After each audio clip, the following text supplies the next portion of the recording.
afternoon. My name's David Knox. I have multiple system atrophy, and it was a hot July 4th, as you can probably tell, in the Midwest.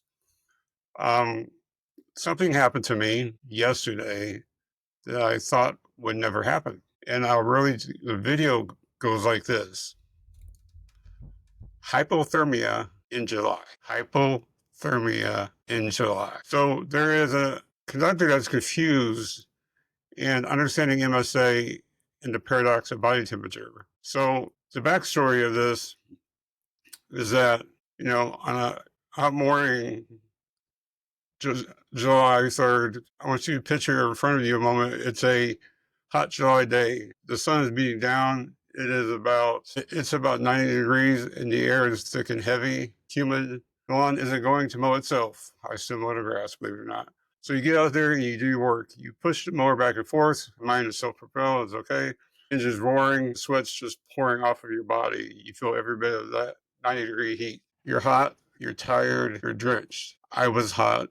I was tired. I was drenched. I still mow the grass to lose weight and to stay mobile as much as possible. Finally, the job is done. You put the mower away, walk back inside into the cool air-conditioned house, which I tend to keep on 72 for me. You breathe a sigh of relief. You feel like you just run a marathon. So what you do, any of us might do. You grab some water, maybe sit down for a minute, and you decide to check your temperature just out of curiosity. And I still do not know why I actually took my temperature. Maybe it's because I thought I was overheating. Because sometimes I can't feel heat, but I can sense my body's overheating by sweat. And I decided to check my temperature for the first time in my life after mowing the grass. Weird. So I placed the thermometer on my tongue and wait for the beep. And when I look at the reading, it doesn't make any sense. Instead of being high from all the heat and exertion, my temperature is low, dangerously low. It reads 95 degrees. I take it again, it's 94.5. I take it again, it's 94 degrees. How can that be? How can you go from feeling like you're burning up 1 minute to having a body temperature that's entering the zone of hypothermia the next? This isn't a hypothetical story. This was my reality 1 day ago. And if you're here today listening to me, watching me, living with or caring for someone with multiple system atrophy or even Parkinson's, this story of confusing, contradictory symptoms might sound familiar. So today I want to talk about this very specific, very frightening paradox. I want to unravel the mystery of why our bodies, under the influence of MSA, can react in such an unexpected way. It's a journey into understanding the silent conductor of our body's orchestra, the autonomic system. What happens when that conductor gets confused? To understand what's happening, we first need to talk about the system, the autonomic nervous system. Think of it as your body's automatic pilot. It's the part of your nervous system that works in the background 24/7 without any conscious thought for you. It keeps your heart beating at the right rhythm. It manages your digestion. It controls your blood pressure. And critically for our story, it acts as your body's thermostat. In a healthy body, this thermostat is incredibly precise. When you get hot, the autonomic system flips the switch. It tells your body time to cool down. It does two main things. It tells your sweat glands to produce sweat, which cools you as it evaporates. And it tells the blood vessels near the surface of your skin to open up wide, a process called vasodilation to release heat into the air. When you get cold, it does the opposite. It stops the sweating and tells those same blood vessels to clamp down and narrow. That's called vasoconstriction, to trap heat inside and keep your core warm. It's a beautiful, elegant, and automatic system. But for those of us with MSA, that beautiful system is under attack. MSA causes the progressive breakdown of nerve cells in our brain, in the brain, including the ones that make up the autonomic pilot. Our conductor is losing its ability to lead the orchestra. The signals get scrambled, they get weak, and they don't get sent at all. This leads us to the first piece of the puzzle, the paradox of sweating. I said I was hot and sweaty. For many with MSA, the common complaint is actually the inability to sweat, a condition called anhidrosis. This is one of the reasons why we are so susceptible to overheating. So how can we be sweaty? Well, the damage from MSA isn't always uniform. It can be what doctors call segmental.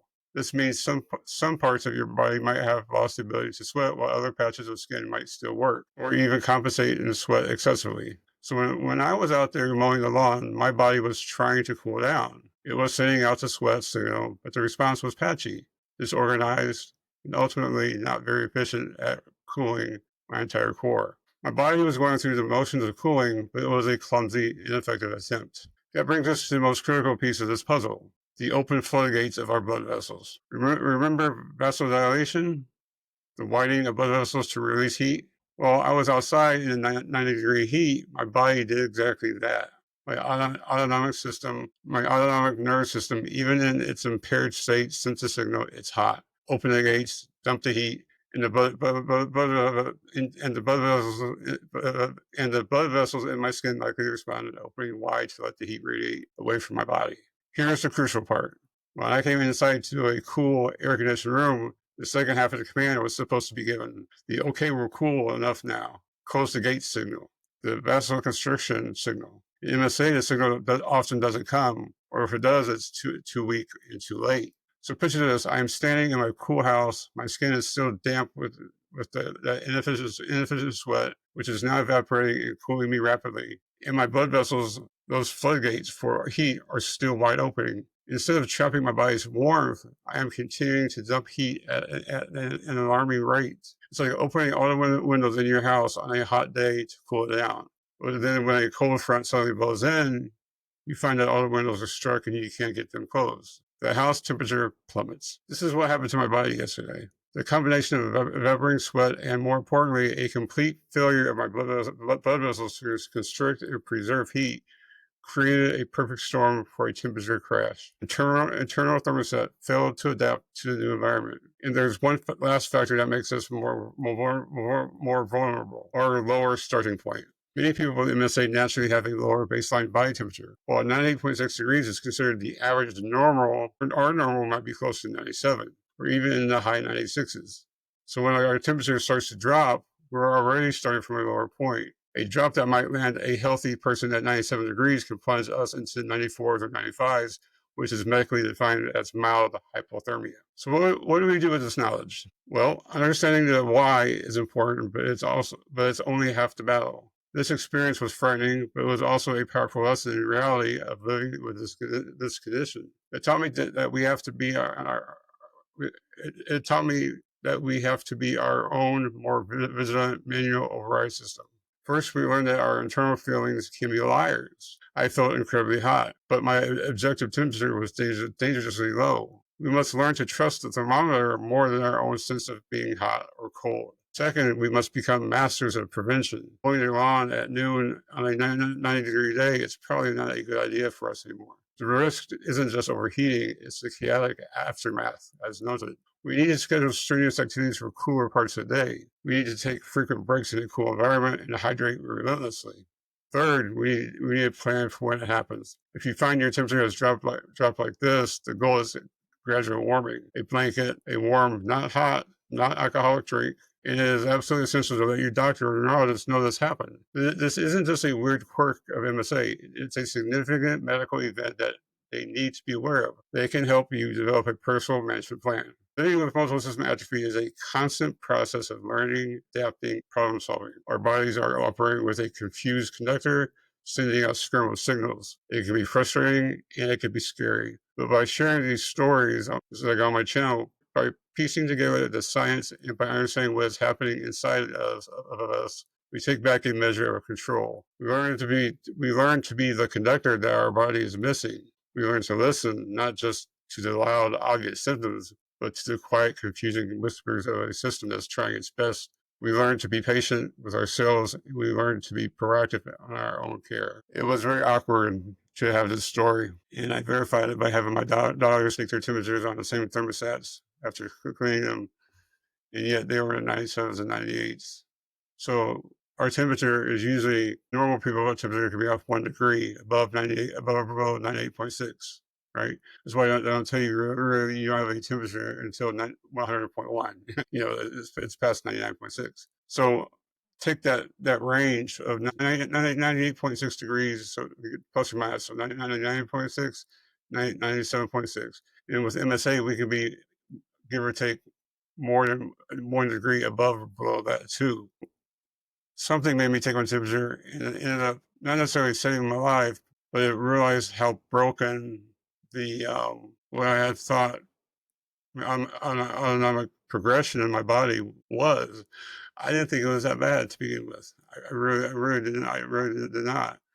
I mean, I know we have issues with autonomic, but how many times do we sit there and say, "Oh yeah, this part of my body is bad. This other part of my body is bad. You know, this symptom, that symptom." It's tough. We're always going through changes, right? So we have to be careful when it comes to heat. It's just not heat, but cold. Cold is even worse for us. We lose our sensations for cold much faster than warmth. So winter and frostbite is equally, if not more, of a complication for us in MSA. So I wanted to share my experience that I had yesterday, July 3rd, with you today, July 4th, so that you may take precautions. You might wonder why. And it's never too late. It's never awkward. It's never improper to take a temperature for any reason at all. Better safe than sorry. I was at 94 by the time I checked it. And I waited a little bit before I took it. How long did it take me to get back up to 98.6? I think within a half hour.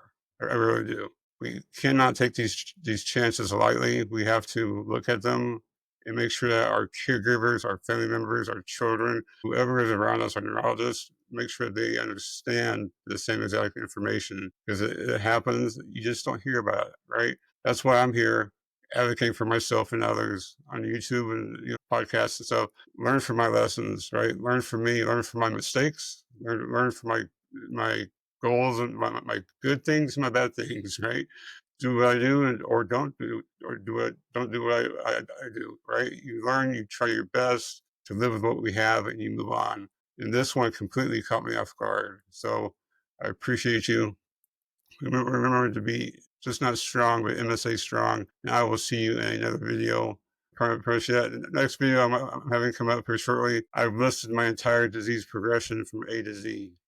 From the beginning to right now, I have it already in a timeline. I'm just trying to figure out how to present that to you so it's effective, because people are often curious at what time does what conditions start. Well, everybody's different, but mine, I'm going to show you my complete history from A to Z, and you can compare it to yours or see how you're you might be more worse.